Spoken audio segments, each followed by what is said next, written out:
2026년 5월 22일 금요일 아침을 여는 생명의 큐티 시간입니다. 오늘 말씀은 고린도전서 7장 1절에서 16절 말씀으로 거룩함과 헌신을 단련하는 결혼이라는 제목으로 함께 말씀을 나누도록 하겠습니다. 자, 어제 말씀 좀 간단하게 볼까요? 어제는 거룩에 대한 이야기였죠. 고린도 성도들은 자유를 내세워 자기 욕망을 정당화하려 했지만 모든 것이 유익한 것은 아니다. 어떤 것에도 얽매이지 말아야 한다. 특히 이제 음란에 대한 이야기를 했죠. 성도의 몸은 음란을 위한 것이 아니라 주님을 위한 것이며 장차 하나님께서 다시 살리실 소중한 몸이다. 또한 성도의 몸은 그리스도의 지체이며 성령의 전이기 때문에 음행과 결합할 수 없다. 단호하게 말씀하였죠.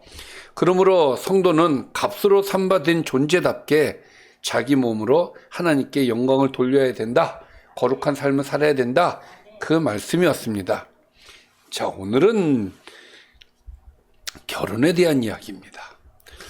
오늘 말씀은 조금 길어요.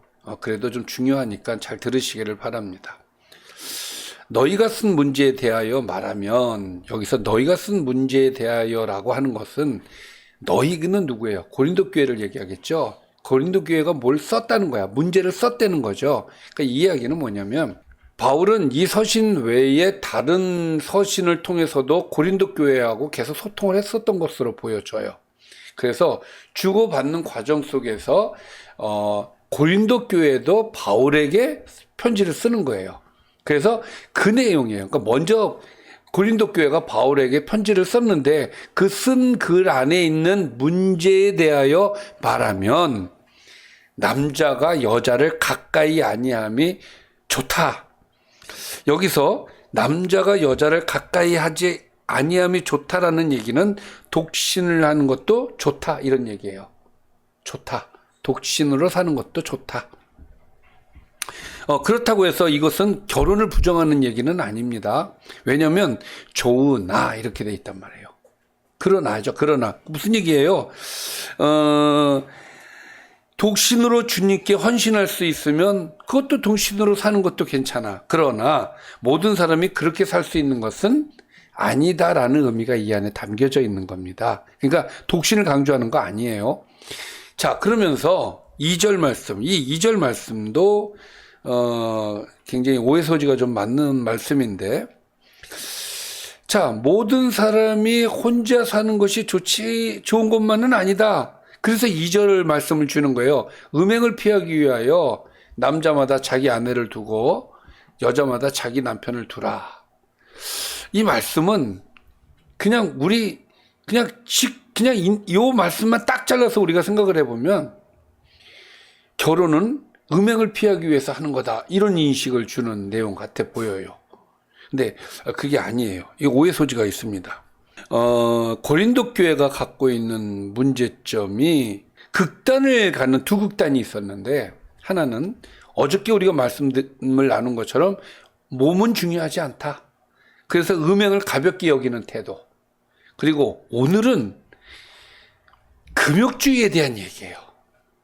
신앙생활을 하려면 금욕을 해야 된다. 그러니까 영적으로 살려면 부부관계도 피해야 된다. 이렇게 이제 극단으로 가는 양극단이 있었단 말이에요. 그러니까 오늘은 금욕주의에 대한 경고예요. 금욕주의를 위하여서 금욕주의자들이 부부관계를 잘 안 하려고 했어. 그러니까 바울의 입장은 이겁니다. 음행을 피하기 위하여 남자마다 자기 아내를 두고 여자마다 자기 남편을 두라. 이렇게 얘기하고 있잖아요. 여기에서 문제가 되는 단어가 뭐냐면은 두랍니다. 두라. 두고 두라. 그러니까 여기에 보면은 여기서 음행을 피하기 위하여도 해석을 이렇게 하는 게 맞아요. 그러나 음행들 때문에 좋으나라고 돼 있잖아요. 그러나 음행들 때문에 음행을 피하기 위하여 각 남자는 자신의 아내를 두라. 이 두라를 다른 말로 해석을 하면 지키라. 소유해라, 유지해라, 관계를 지속해라. 이런 뜻이에요. 그러니까 무슨 얘기냐면 남자마다 자기 아내한테 잘해라 이 얘기예요. 여자마다 자기 남편에게 잘하래라 이거. 뭘? 부부관계를. 음행들 때문에 여러분들이 더 신경 써야 될 것은 부부관계에 충실하면 이런 문제는 해결이 된다. 그 얘기를 지금 하고 있는 겁니다. 그러니까 여기에 두라라고 하는 이 에케토라고 하는 이 단어가 두라라고만 했기 때문에 오해 소지를 불러일으키는 거예요. 그러니까 바울의 말은 결혼하라 보다는 자기 배우자와의 결혼 관계를 잘 유지하라 이런 뜻인 것이죠. 그러니까 바울이 강조하고자 하는 건 뭐냐면 다른 여자에게 가지 말고 다른 남자에게 가지 말고 자기 배우자에게 신실하라 이런 뜻이에요. 이 말씀은. 그러니까 이 2절은 정말 많은 사람들이 잘못 오해를 하고 있습니다. 자, 그래서 문맥상 자연스럽게 풀어 번역하면 이렇게 돼요. 음행의 유혹이 많으므로 각 사람은 자기 배우자에게 신실하게 살고 남편과 아내의 결혼 관계를 바르게 유지하라. 이 강조점이에요. 이렇게 해야 3절이 이해가 돼요. 3절 볼까요? 남편은 그 아내에 대한 의무를 다해라. 이 의무가 뭐냐면 부부관계를 얘기하는 거예요. 자, 그러니까 남편은 그 아내에 대한 의무를 다하고 아내도 그 남편에게 그렇게 할지라.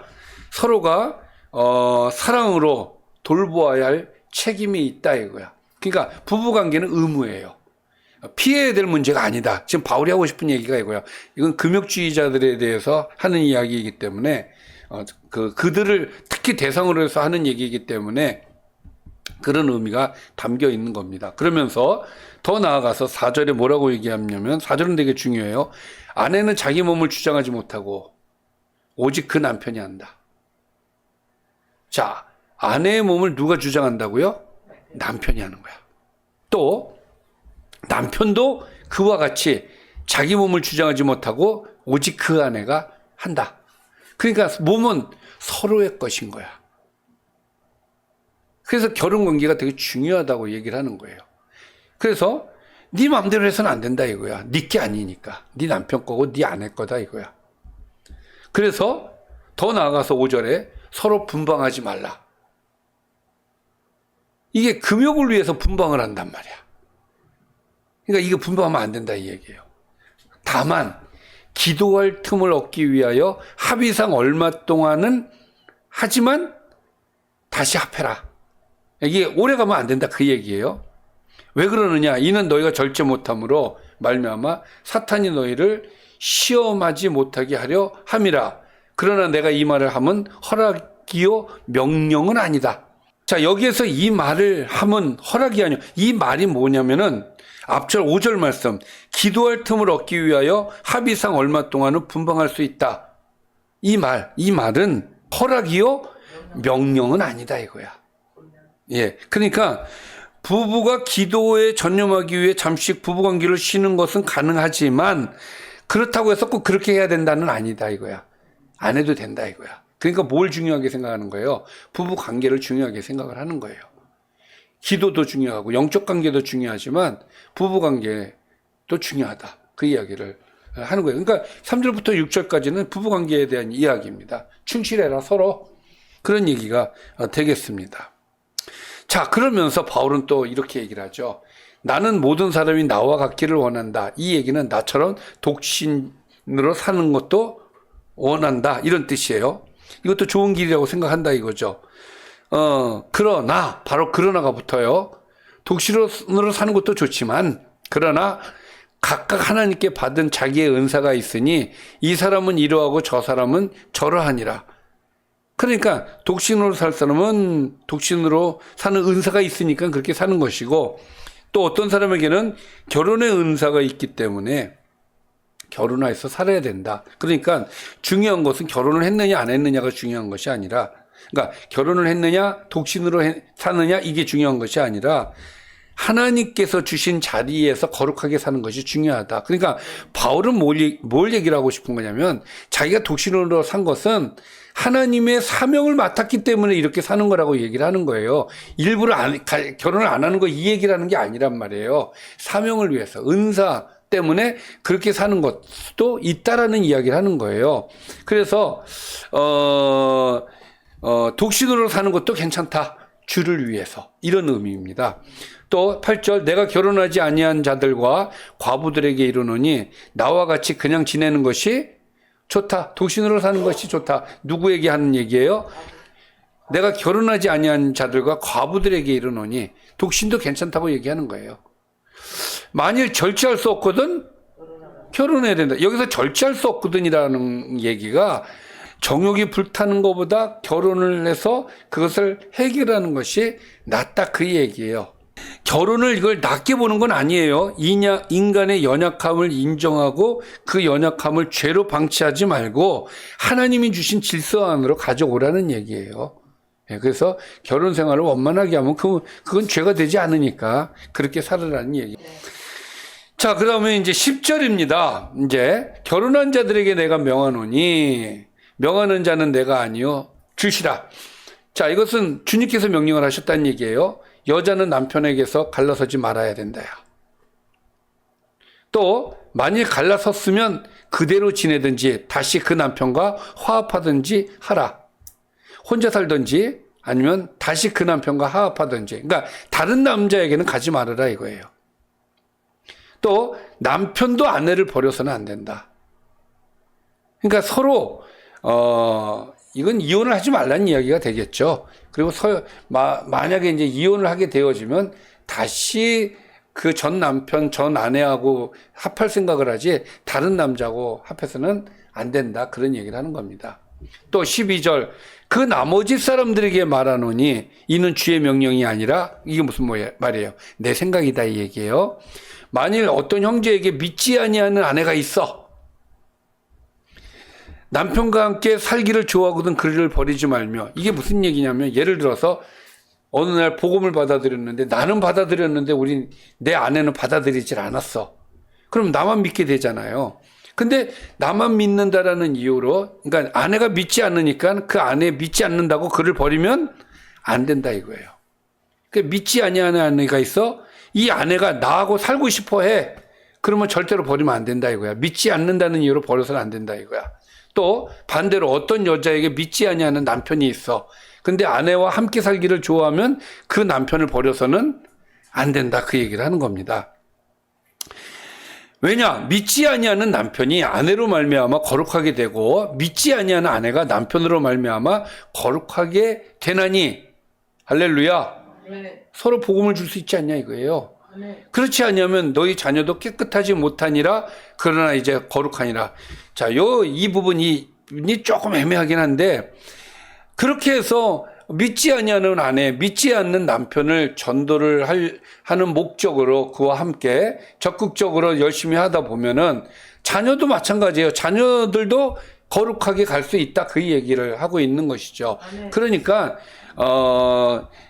믿지 않는다고 해서 내치는 것은 네, 그 얘기를 하는 겁니다. 혹 믿지 아니하는 자가 또 이제 이건 또 다른 예예요. 혹 믿지 아니하는 자가 갈리거든 갈리게 하라. 형제가 자매나 이런 일에 구애될 것이 없느니라. 자, 내가 열심히 노력을 했는데 이 사람이 나하고 헤어지고 싶어해. 그러면 그때는 헤어져라 이 얘기예요. 왜냐? 형제나 자매나 이런 일에 구애될 것이 없느니라. 그러나 하나님 화평 중에서 너희를 부르셨느니라. 계속 그거 가지고 갈등할 필요가 없다 이거야. 하나님 화평하기를 원하신다. 그러니까 믿지 아니하는 아내가 계속 이혼을 요구하면 이혼을 해줘라 그 얘기예요. 아내된 자여 내가 남편을 구원할는지 어찌할 수 있으며 내 남편 된 자여 내가 내 아내를 구원할는지 어찌할 수 있으리요. 이 말씀이 뭐냐면 나는 끝까지 이 사람을 붙잡고 나를 싫어해. 이혼하고 싶어해. 믿지를 않는데 나는 믿는데 계속 이혼을 하고 싶어해. 근데 나는 이 사람을 어떻게든지 구원을 시켜야 되겠어. 이 사람하고 이혼을 하면 안 돼. 이혼하지 않고 이 사람을 끝까지 내가 구원을 시켜야 되겠어. 그러지 말아라 이 얘기예요. 16절이 그렇게 네가 노력한다고 해서 구원이 되는 게 아니다 이거야. 하나님이 하시는 거지. 그러니까 15절과 16절은 같이 봐야 되는 거예요. 믿지 않는 사람이 이혼을 요구하면은 그냥 쿨하게 이혼해 줘라. 그것이 15절과 16절 말씀입니다. 전도한답시고 끝까지 붙들고 있는 거 그거 네 맘대로 안 돼. 16절이 그거 네 맘대로 안 돼. 그 얘기예요. 그러니까 여러 가지 이 교회, 이 고린도 교회가 갖고 있었던 이 당면한 문제들, 이런 문제들이 있었기 때문에 오늘 바울이 하나하나 예를 들어가면서 이거를 구체적으로 이야기를 하고 있습니다. 자, 오늘 말씀을 좀 정리를 해볼까요? 바울은 고린도 교회의 질문에 답하며 결혼은 음행을 피하고 거룩함을 지키도록 하나님이 주신 질서라고 이야기를 하였습니다. 남편과 아내는 서로에게 책임 있는 사랑을 다해야 된다. 부부관계를 얘기하는 거예요. 영적인 이유로 함부로 서로를 멀리해서는 안 된다. 독신과 결혼은 각각 하나님이 주신 은사이기 때문에 중요한 것은 자기 자리에서 절제와 거룩함으로 사는 것이 중요하다. 믿지 않는 배우자와의 관계에서도 성도는 화평을 힘써야 하지만 구원의 주권은 하나님께 있으니까 하나님께 맡겨라. 그것이 오늘의 말씀이 되겠습니다. 기도하겠습니다. 살아계신 아버지 하나님, 우리 사랑하는 젊은 청년들, 앞으로 이제 결혼도 해야 되는데 결혼해서 부부관계를 잘 유지할 수 있도록 인도해 주시고, 그리고 우리 사랑하는 청년들 정말 하나님께 영광이 되는 결혼 생활이 될 수 있도록 인도해 주시옵소서. 예수님의 이름으로 기도드리옵나이다. 아멘.